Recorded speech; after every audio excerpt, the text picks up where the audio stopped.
Kia ora, happy Thursday, beautiful people.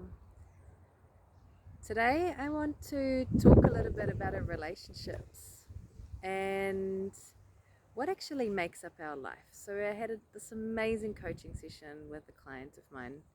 She's just this amazing human being, and a big part of the coaching session was talking about relationships.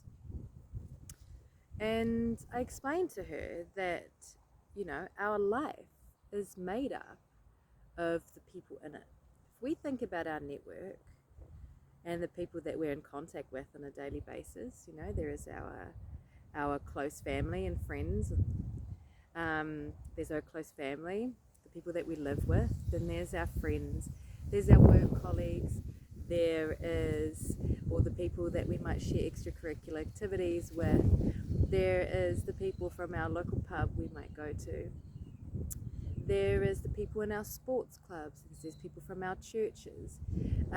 There is our neighbours. There is people from our village or where we live, our town.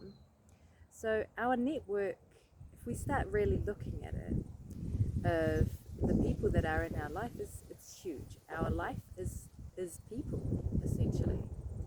And so often when we talk about relationships, we talk about maybe the kind of person we want to attract, especially when we think about romantic relationships. What's the kind of person we want to be in a relationship with? What do they need to look like? What kind of traits do they need to have, characteristics? But how often do we as people actually ask ourselves, what's the kind of person I want to show up as in a relationship? Because if we look at it like this, that the outside world is a mirror of how we show up from the inside, then the question isn't about what person do we want to have walk into our life. It's more about what is the kind of person we want to be that then gives us the opportunity to attract the person that we want to have in our life.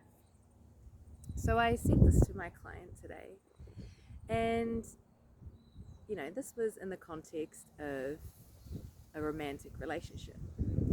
She's currently going through a little bit of a change in terms of jobs, and so I asked her, well, considering, you think about what's the kind of person you want to be in a romantic relationship, what's the kind of person you would like to attract into your relationship.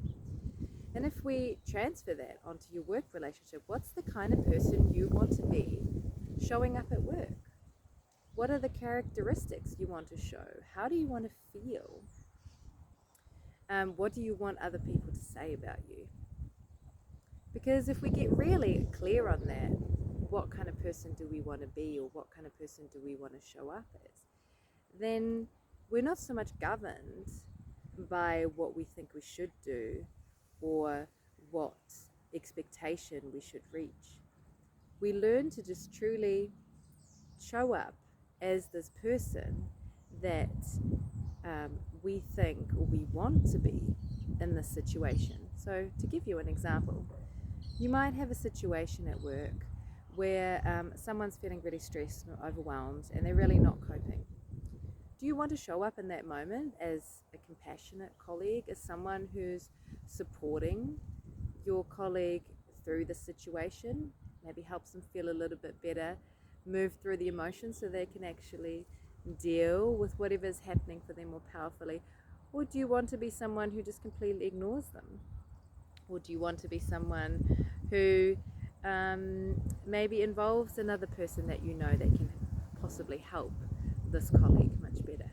Whoever you want to be, you have to make a choice to be that way.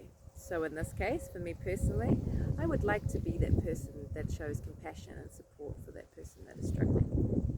So the takeaway from this video today is to think for yourself, whether it's in a romantic relationship, whether it's at work, whether it's as a parent, whether it's as a sibling, whether it's as a friend. Who do you want to show up as in your life? What are the kind of characteristics you want to embody? that is it for today. I hope this was helpful to you. In fact, I know that this was helpful to you. I'm sending you lots of love from the beautiful Auckland, New Zealand, and we'll be talking soon. Bye.